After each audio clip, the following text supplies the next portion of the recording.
Allez, on y va. Chapitre 17, proportionnalité, donc toutes les compétences et connaissances qu'il faut savoir faire à la fin de ce chapitre. Il est important ce chapitre. Je vais y passer un petit peu de temps quand même, d'accord? Mais c'est quelque chose que l'on voit en 6e, que l'on voit en 5e, en 4e, en 3e, et ainsi de suite. Ok? Donc moi je repars à 0, je fais comme si en primaire vous n'aviez jamais vu de proportionnalité. D'accord? Ok? Alors, un petit exemple pour reconnaître de la proportionnalité. Je vais faire un petit exemple, juste pour voir ici, si vous savez ce que ça veut dire. Imaginez, on m'écoute? Imaginez que je vais chez le marchand de légumes et que j'achète 1 kg de tomates à 3 €. Pour l'instant, il n'y a rien à écrire. Là, sur le cahier, on écoute bien. Je vais juste vous faire comprendre ce que c'est que la proportionnalité. D'accord? 1 kg de tomates à 3 €. Dites-moi, d'après vous, si j'achète 4 kg de tomates,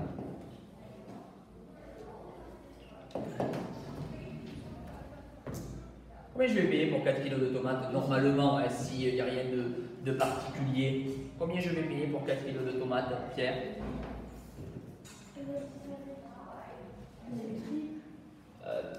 Pas le triple, c'est dans le cas de quadruple, on dit. D'accord? Ça fait combien? 12 €. Bon, ça paraît logique. D'accord?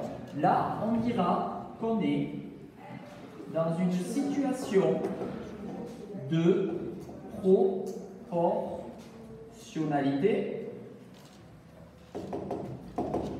D'accord?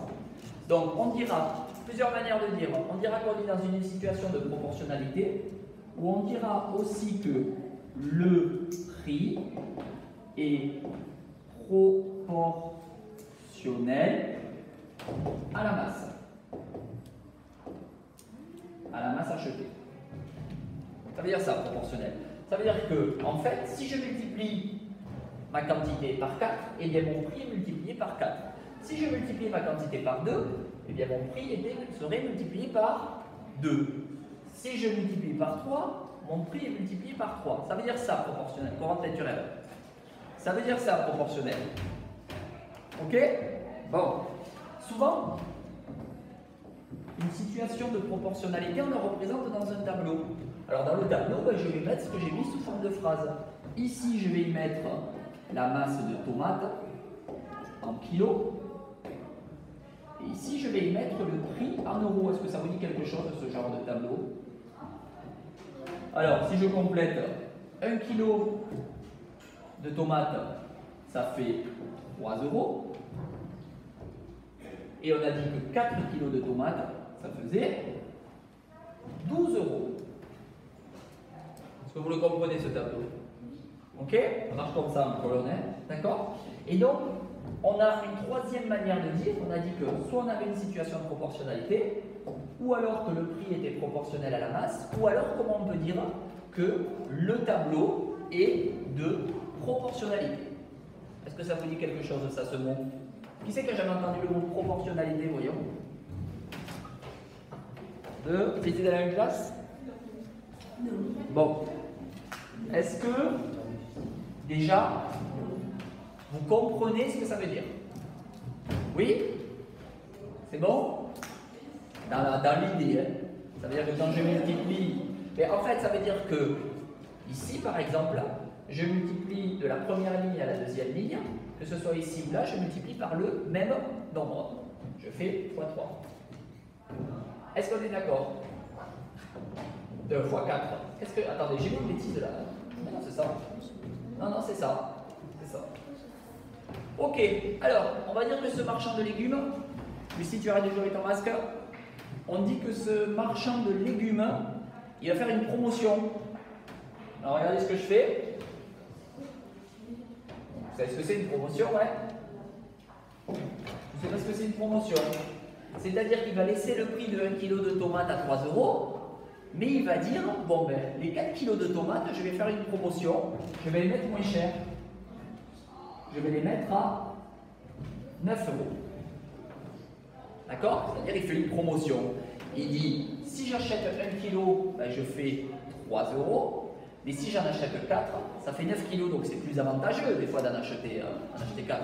Certaines personnes diront, bon, ben moi je vais acheter 4 kilos, parce qu'au final ça me fera moins cher et puis j'en ai besoin de 4 kilos. D'accord? Oui, mais si on n'a pas besoin de 4 kilos. Alors, si on n'a pas besoin de 4 kilos, si une personne a besoin que de kilos, elle achètera ça. D'accord? Mais des fois, il y en a qui vont dire, bon, ben, je les prends, hein, ça coûte moins cher, il y a une promotion, je les prends, je m'en servirai demain ou après-demain, puisque ça se garde quelques jours. Attends, je réponds aux questions après. Donc, on est dans une promotion, ok? Ici, on n'est plus dans une situation de proportionnalité. Pourquoi on n'est plus dans une situation de proportionnalité? Parce que quand je multiplie la quantité par 4, eh bien le prix, lui, il n'est pas multiplié par 4. Est-ce qu'on est d'accord? Donc il n'est pas multiplié par le même nombre. Donc on dit que la situation, elle n'est pas de proportionnalité, ou bien on dit que le prix n'est pas proportionnel à la masse. Et dans le tableau, si je remplace mon 12 ici par un 9, je vois bien que ce n'est pas de proportionnalité, parce que pour passer de là à là, je fais x3. Mais pour passer de là à là, est-ce que je fais x3? Non.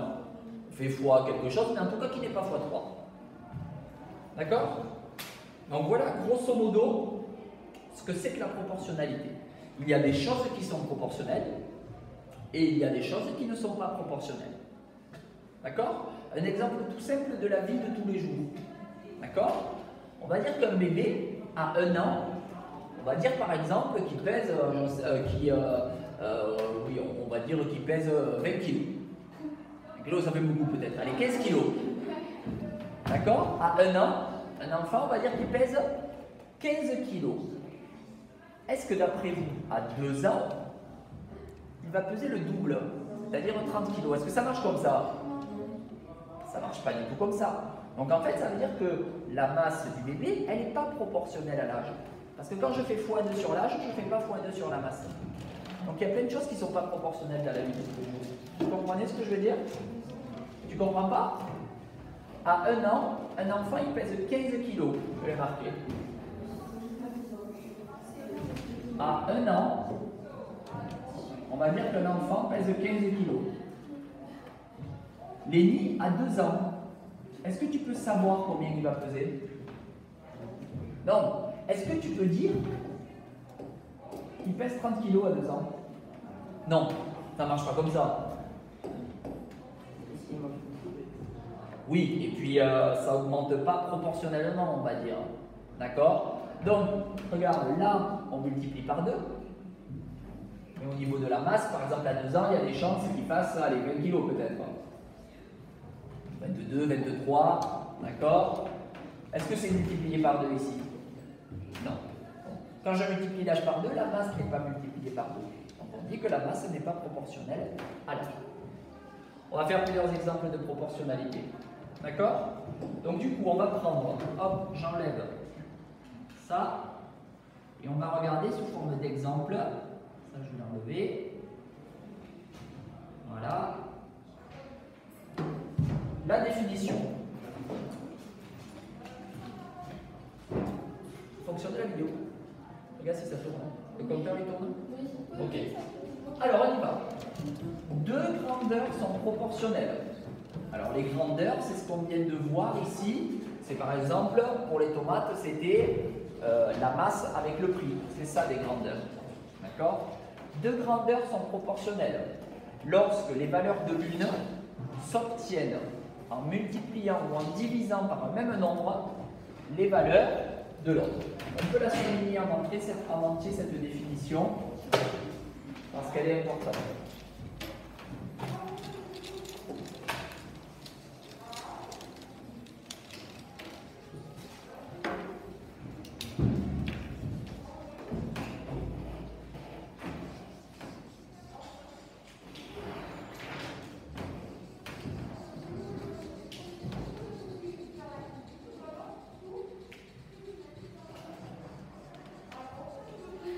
D'accord?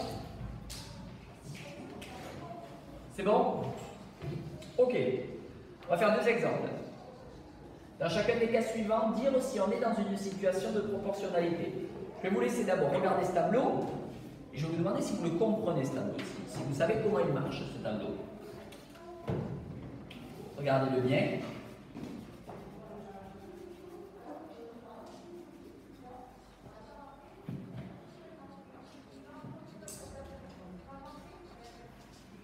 Vous comprenez ce qui signifie ce tableau, Sophia?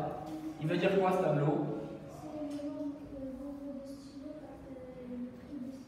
Voilà, ça veut dire que si j'achète 3 stylos, combien je paye? 12 €. Si j'en achète 5, 20 €. Si j'en achète 7, 28 €.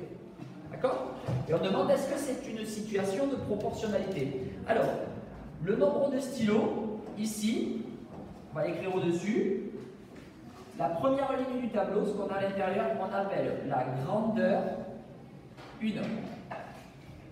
Et au-dessous, on appelle la grandeur 2. Ça s'appelle des grandeurs. Après, j'ai mis 2 grandeurs sont proportionnelles. On le marque? Clair?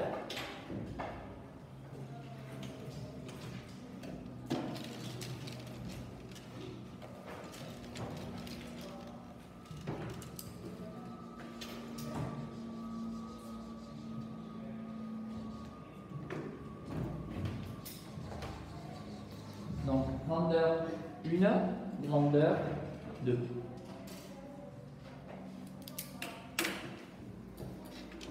Ok, la question est de savoir est-ce que ces 2 grandeurs sont proportionnelles. Alors, qui pense qu'elles sont proportionnelles, ces 2 grandeurs? Levez le doigt qui pense qu'elles sont proportionnelles. Je vais demander 3 réponses. Soit ceux qui pensent qu'elles l'est et qui en sont sûrs, soit qui pensent que ce n'est pas proportionnel, et soit ceux qui n'ont pas d'idée. On peut très bien ne pas avoir d'idée. Alors, qui pense que c'est proportionnel? Ok. Qui pense que ça ne l'est pas? Et qui pense qui n'a pas d'idée? Qui ne sait pas? Ok. Alors, quand on n'a pas d'idée, le réflexe, toujours, avant de demander de l'aide, c'est d'aller regarder déjà dans la leçon s'il n'y a pas quelque chose qui peut m'aider à me décoincer tout seul. Parce que le but, c'est d'arriver à se décoincer tout seul. C'est comme ça qu'on progresse. Je regarde ma définition. 2 grandeurs sont proportionnelles lorsque les valeurs de l'une, alors voilà les valeurs 3, 5, 7 de ma première grandeur, s'obtiennent en multipliant ou en divisant par un même nombre les valeurs de l'autre. Donc, il faut regarder si on passe du 3 au 12, du 5 au 20 et du 7 au 28 en multipliant ou en divisant par le même nombre. Est-ce qu'on fait la même opération pour passer à chacune de ces lignes? Quelle opération on fait? Donc, pour la première ligne, on fait x4. Pour la deuxième, est-ce qu'on fait x4? Oui. Et pour la troisième, est-ce qu'on fait x4? Oui. Donc, ça veut dire que le nombre de stylos sera proportionnel.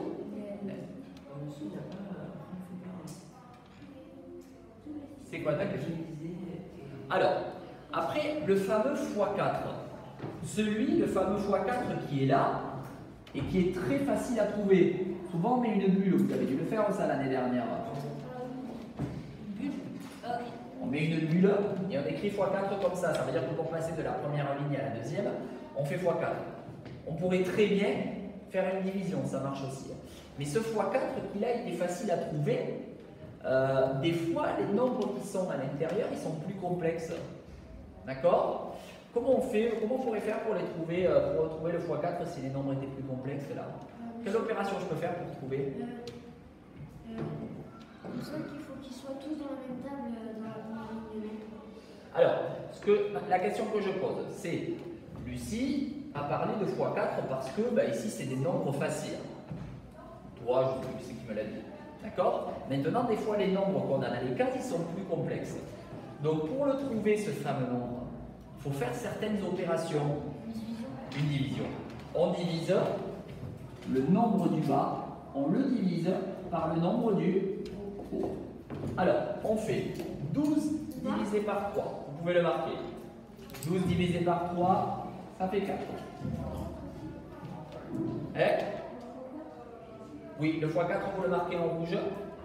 Ensuite, on marque 20 divisé par 5. Et ça fait 4 aussi. Et ces calculs doivent figurer dans un exercice. Et 28 divisé par 7, ça fait 4.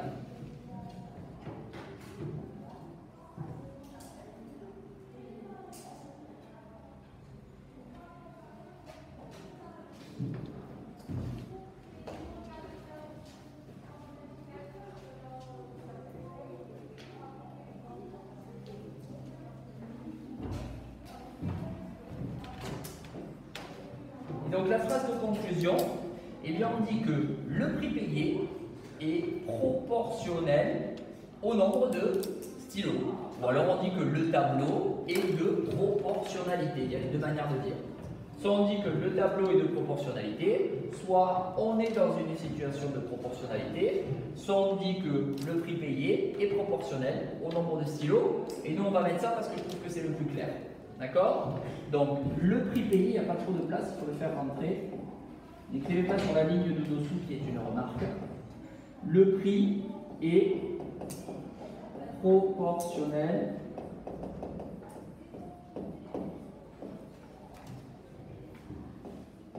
au nombre